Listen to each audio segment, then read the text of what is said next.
Fala pessoal, tudo bem? Tudo tranquilo? Tudo na paz? Como é que vocês estão? Estão um tempinho aí sem produzir algum conteúdo, né? Já tô até meio que me coçando aí, que tem bastante coisa pra falar. Eu separo alguns assuntos aqui, acaba que passa o prazo e eu esqueço. Mas enfim, esse ano eu já tinha explicado que eu voltei a fazer faculdade, tô um pouco corrido aí, mas nunca esqueça que o canal pra mim continua sendo uma terapia e uma forma de estar próximo de vocês, né? E eu tenho tirado esse tempo também para responder algumas perguntas de vídeos antigos, né? Algumas dúvidas que têm surgido aí com relação ao TeraBox, com relação ao PoleKit Q90, enfim, tenho dado um pouco mais de atenção e de ênfase nos comentários, tá bom? Então só essa pequena observação antes da gente trocar essa ideia.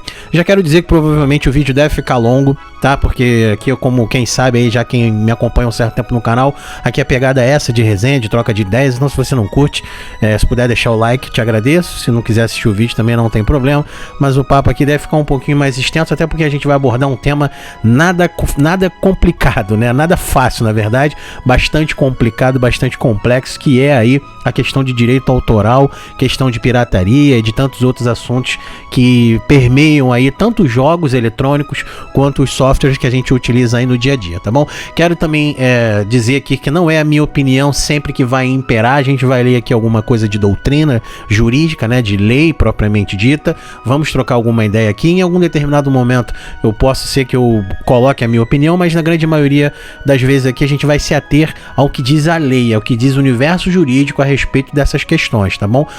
Não critico, muito pelo contrário, sou defensor ferrenho, sempre utilizei e continuo utilizando ROMs, enfim, não sou aqui nenhum santinho, uso e utilizo já desde que começou a ser disponibilizada, inclusive nos jogos. Uma coisa que me chama muito a atenção nos dias de hoje é a quantidade de dispositivos que utilizam disso e não sofrem nenhuma sanção. A gente sabe que esses portáteis eletrônicos, seja ele qual for, chinês, já vem lotado de jogos, lotados de ROMs e não tem problema nenhum, não tem ninguém fiscalizando, não tem ninguém em cima, a Nintendo não tá batendo nisso, a Sega, a Sony, a Microsoft, ninguém tá se importando com isso, então não sou eu que vou me importar, né? Você compra hoje aí um portátil chinês aí de R$100, ele vem abarrotado, vem com 128 GB de ROMs de jogos e tá tranquilo, e todo dia e ninguém esquenta a cabeça com isso, tá bom?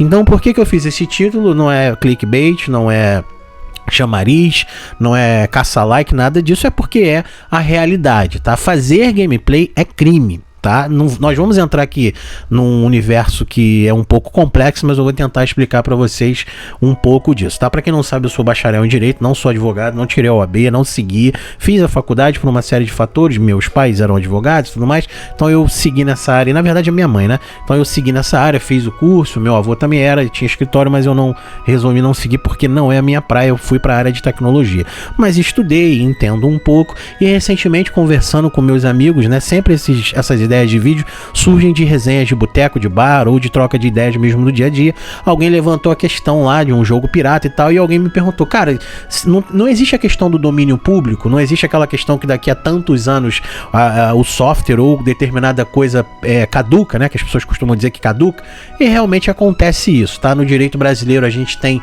algumas aberturas para que isso aconteça, não só com jogos, com relação a tudo. A lei de direito autoral é essa lei que a gente está vendo aqui, tá? Eu vou já deixar os links, tudo aqui direitinho para você estudar com calma, e inclusive esse artigo aqui, que foi o artigo que me chamou a atenção quando eu estava estudando essa questão de domínio público e tudo mais, tá bom?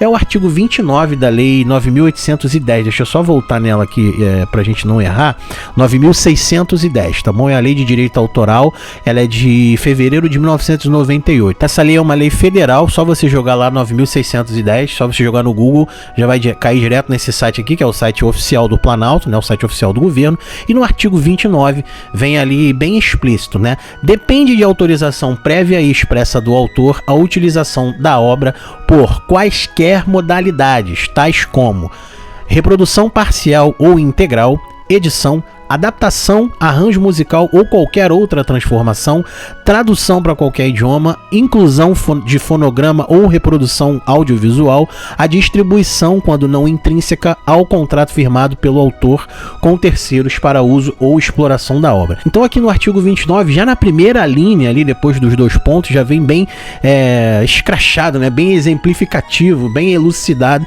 a reprodução parcial ou integral. Nesse caso aqui, no direito a gente tem o rol taxativo e o rol exemplificativo. O taxativo são aqueles que estão ali e somente eles, né? A grosso modo aqui explicando, só pra gente tentar resumir. E os roles exemplificativos, ou seja, cada item desse daqui, ele abre margem para interpretações e para inclusões, mesmo que não estejam aqui. Essa lei é uma lei de 1998, onde muitas das tecnologias que a gente usa hoje em dia não eram difundidas, como por exemplo o streaming, enfim, os próprios vídeos curtos e tantas outras coisas que hoje são realidade, não eram naquela época, né? As pessoas nem tinham acesso à internet, principalmente aqui no Brasil, né? Onde a gente está conversando sobre essa lei. Então, não existia internet banda larga, isso era muito raro ainda, era internet via modem, discada, aquela coisa toda, as pessoas não tinham acesso a telefones celulares como é hoje em dia, então é um rol exemplificativo. Muitas outras coisas continuam sendo embarcadas nesse artigo aqui, tá bom?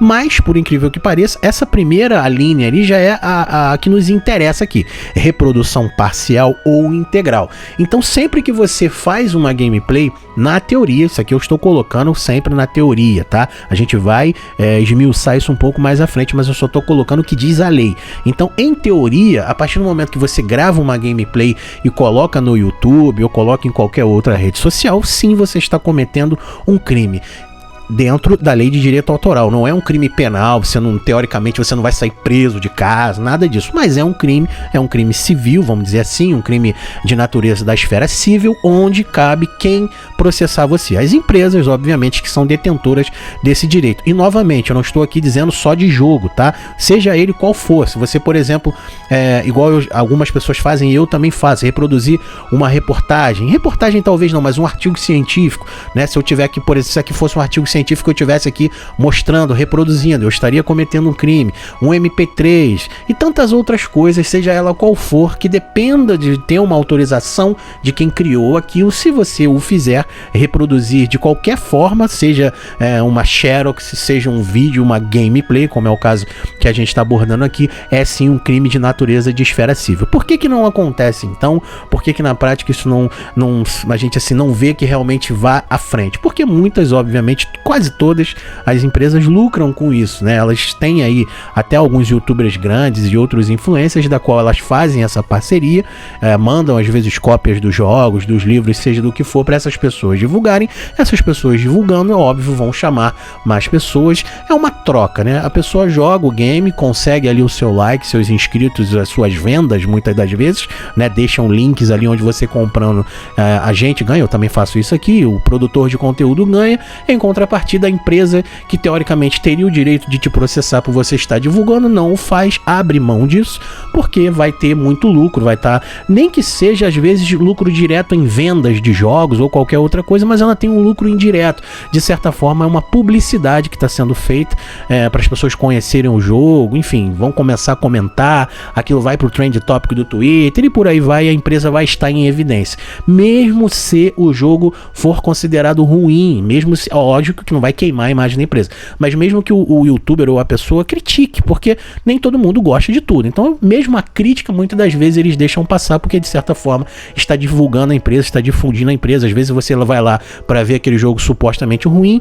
descobre um outro jogo e por aí vai, tá? Então é assim que funciona, as empresas têm esse direito. Por que na minha opinião às vezes é um pouco arriscado até você fazer uma gameplay? Porque vamos dizer assim que é um direito da empresa te processar, ok?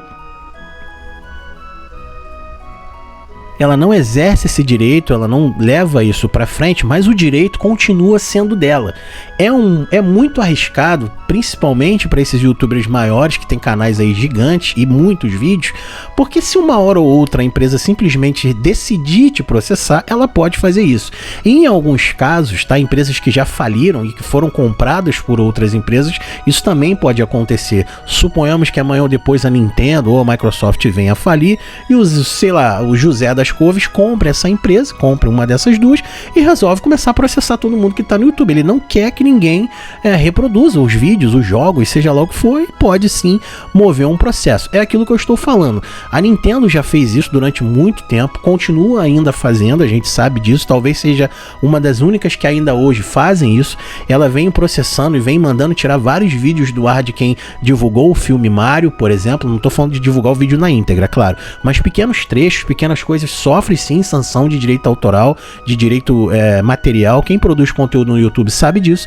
Se você às vezes reproduzir 10 segundos, 15 segundos, já toma direito autoral. Não é strike, o YouTube não vai remover o seu canal, mas você fica ali com uma bandeirinha amarela, ou então os direitos autorais daquele vídeo que você produziu vai direto para a Nintendo. Então a Nintendo hoje é sinônimo disso, a gente sabe que ela já faz isso há muito tempo, e ela é, vamos dizer assim, queimada no mercado por conta dessa ação dela. Muitos gamers não gostam, repudiam, mas nem por isso ela deixa de ser a Nintendo, nem por isso ela deixa de ser o sucesso que é. A gente viu o filme Mario aí, que é sucesso, é recordista de bilheteria, e ela continua no topo. E lembrando que é um direito da empresa. Eu não estou aqui defendendo a Nintendo, dizendo que ela está certa. Eu sou contra. Muitas das ações da Nintendo parece que ela faz de propósito contra os retro gamers, tá? São jogos antigos, jogos da qual ela nem lucra tanto, mas mesmo assim ela fica ali batendo. Mas é direito dela, né? Às vezes a gente se colocar como produtor, por exemplo, eu não gostaria que alguém pegasse meu vídeo sem a minha autorização e reproduzisse na íntegra. Fica chato, porque dá trabalho, a gente tem que comprar um microfone, a gente senta, gasta luz, gasta internet, gasta tempo, gasta um monte de coisa para alguém simplesmente vir pegar e copiar e jogar no canal dele, né? Sem a minha nem autorização, a pessoa nem entra em contato com você e reproduz, tá? Então é óbvio que é direito das empresas fazerem isso e a gente não tá aqui para questionar. Com relação ao domínio público, há uma discussão muito grande com relação a isso, em que tempo, em que hora que um jogo, um software, para quem não sabe, o jogo, né, o game, ele tá para a justiça brasileira equiparada ao software, ao programa de computador, e a gente vai ver aqui já já com relação a essa questão de tempo. Há muita divergência na doutrina. Doutrina são os juristas, né, que pensam, que escrevem livros e são advogados e são promotores, juízes e por aí vai, são a doutrina que a gente chama. Essas pessoas divergem muito em vários aspectos, tá? O que precisa ficar claro não vamos nem entrar aqui em questão de tempo. Uns defendem que são 30 anos, outros defendem que são 50, 80. Existem vários prazos da qual a gente tem que seguir ali para de fato um videogame, um jogo, um game, um software, uma obra literária, uma música cair em domínio público. Duas coisas que precisam ser destacadas nesse caso aqui. Primeiro, não é o fato de cair em domínio público que vai te dar o direito sobre aquela obra, jogo e que seja lá o que for. Não. Você vai poder explorar, você vai poder vender, vai poder fazer várias coisas com relação àquilo, mas você não pode, por exemplo, mudar, você não pode alterar. Tem certas coisas que você não pode fazer, você não é o dono daquilo. O autor, ele vai ser o dono eternamente. Ele é o criador daquilo, ele é que tem direito de venda, de comercialização. Ocorre que depois de um determinado prazo lá, que a lei, cada um diz uma coisa, depois daquele prazo, vamos trabalhar aqui com 50 anos, que é um prazo médio ali. Depois desses 50 anos, aquilo cai em domínio público. Então você pode usar, pode divulgar, pode botar na internet, pode fazer o que você quiser, mas, como eu falei, determinadas coisas você não pode fazer. Você não pode editar, você não pode alterar nem a capa, nada. Só quem pode fazer isso é o autor da obra. Por exemplo, daqui a, sei lá, já tá quase chegando aí o prazo da Turma da Mônica cair em domínio público, algumas coisas lá que o Maurício criou. Então, por exemplo, quando cair em domínio público, né, eu não vou poder chegar lá, pegar o Sansão, por exemplo, e pintar ele de vermelho. Na teoria, estou dizendo e trabalhando aqui sempre com teoria, tá, gente? Óbvio. Lógico que se eu quiser pegar lá e fazer, eu vou fazer, como já tem vários aí. Só estou dando um exemplo. Se por um acaso amanhã ou depois o Maurício ou os herdeiros dele quiser vir me processar por ter feito aquilo, eles vão ter direito sim, porque eles são os donos da criação ali do Maurício, ou ele próprio, tá? O Sansão é azul e tem que ser azul sempre. Tá? Então, só pra gente poder ilustrar melhor isso daí, que tem muita gente que às vezes não entende. Uma outra questão os jogos, esses jogos, embora estejam no Brasil, eles atendem a direitos universais e a, vamos dizer assim, leis mundiais, né? A Nintendo é japonesa, a Sega é japonesa, a Microsoft é americana. Então existe uma série de outras leis e convenções e tratados das quais elas estão inseridas. É óbvio que, operando no Brasil, elas têm que seguir as normas e diretrizes brasileiras, as leis brasileiras e por aí vai. Mas existem outros pormenores, principalmente se forem franquias, tá? No caso, por exemplo, de jogos de franquias de cinema, por exemplo. Às vezes o jogo pode estar em domínio público, mas o autor lá do filme ou da obra de ficção, não. Então, né, vamos supor, Tomb Raider ou Batman, por exemplo. Às vezes o Batman, a série, o personagem Batman pode ter caído em domínio público, um exemplo, mas o jogo não. Então você tem sempre que ter toda essa mescla, tudo isso, e muito provavelmente daqui a 50 anos, quando isso porventura venha a cair em domínio público, quase todos nós que estamos vendo esse vídeo, ouvindo isso aqui, já não vão estar mais aqui, né? Os nossos filhos ou os nossos netos é que vão ter aí, vão poder usufruir disso. Então hoje, o que nós temos hoje supostamente em domínio público? Pouquíssima coisa de MS-DOS, pouquíssima coisa de Amiga, enfim, daqueles jogos bem dos primórdios lá, do Pong, sabe, da Atari, aquelas coisas bem lá dos anos 70, dos final dos anos 60, que tá começando a caminhar para cair em domínio público, e não são todas as coisas, tá? São pouquíssimas coisas, pouquíssimos jogos. Se eu lembrar, eu vou deixar uma lista que eu vou caçar. Então, assim, não existe, a gente não tem a menor possibilidade disso acontecer a curto prazo, tá? Jogos de Super Nintendo, o próprio Atari, vamos colocar, Master System, Mega Drive, Arcade, cara, não, ainda vai demorar muito para que isso aconteça. Então, sim, ainda hoje é considerado crime você usar ROM, você jogar, principalmente gameplay, essas coisas, o que não significa que vá à frente, que você vá ser processado, que você vai ser preso, tá? Isso não é caso de prisão. Muitas vezes as pessoas confundem o fato de ser crime com prisão. Tem nada a ver uma coisa com a outra. Esse é um crime na esfera civil. Provavelmente, se uma dessas empresas resolverem processar, elas vão processar você na esfera civil, você vai ter que pagar uma indenização, ou cesta básica, ou qualquer uma das coisas que seja, tá? Aí sim, em não cumprindo isso, é que pode, dependendo do caso, sabe, aí ser considerada, mas a prisão é praticamente nula, inexistente. Eu não vou falar que é impossível, porque estamos no Brasil, mas a possibilidade de que isso aconteça, tá? A não ser que sei lá, você monte uma mega estrutura, por exemplo, o IPTV. Quem monta aí uma organização, uma firma, uma empresa de fachada para distribuir esse sinal, para comercializar, vender, aí é uma outra história. Aí já estamos falando em crime de comunicação, de telecomunicações, aí entra a Polícia Federal, aí sim estamos falando de um crime numa esfera maior. Mas geralmente os usuários do IPTV, ainda que a Polícia Federal desmantele ali aquela quadrilha, aquela organização ali, os usuários, muito poucas das vezes, não são nem acionados, não são nem procurados, né? Porque não teria que mover uma esfera estatal enorme, vários, milhares, às vezes milhões de pessoas para serem processadas, e muita gente às vezes desconhece a lei, embora isso não seja argumento, mas enfim, não há precedentes, vamos dizer assim, na justiça, e que isso aconteça em larga escala. Geralmente os usuários são de certa forma deixados de lado, e a polícia ataca ali o cérebro da organização, vai lá e fecha as empresas clandestinas de IPTV e tudo mais. Então nesse caso sim pode ser considerado um crime na esfera penal e você ser preso, processado criminalmente, coisas desse tipo. Agora, no fato de usuário, você enquanto usuário de um MP3 pirata, de uma ROM pirata, de um jogo pirata, você não vai necessariamente ser preso. Você pode, como eu falei, ser processado, ter que pagar alguma quantia, ter algum bem penhorado, só na esfera civil, tá? Então a gente tem que fazer essa distinção e essa separação, tá bom? Então eu quis só trazer aqui algumas coisas, eu nem fui procurar muito ler, eu vou deixar tudo aqui direitinho, os artigos, a lei, para você que quer esmiuçar, quer entender melhor isso.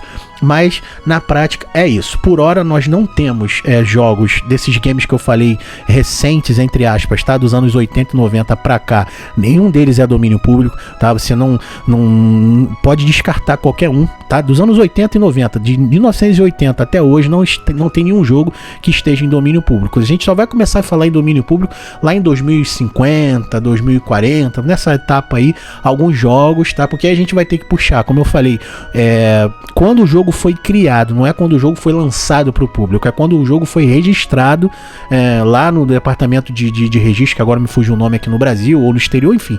É um trabalho muito burocrático e, como eu falei, as empresas não têm o menor interesse em que isso ocorra, tá? Diferentemente de obras literárias, né, de um um livro, alguma coisa do gênero, onde vamos dizer assim, a cultura, né, muitos autores e as próprias livrarias estimulam essa questão para as pessoas terem acesso à leitura, à cultura, diferentemente disso nos jogos e nos games, né, em geral, e nos programas de computador, isso não acontece, as empresas não têm o menor interesse que isso seja divulgado. A gente tem sim hoje alguns softwares que já caíram em domínio público, embora hoje não sejam mais utilizados, é aquilo que eu falei, não adianta, por exemplo, hoje COBOL ou MS-DOS, linguagens de programação que já são consideradas arcaicas, mortas, caírem em domínio público. Porque o que as pessoas vão fazer? Vão estudar só aquilo, vão, né, pegar como exemplo, mas não vão conseguir lucrar, não vão conseguir, enfim, ter algum tipo de vantagem em cima daquilo. Então, descartem essa possibilidade.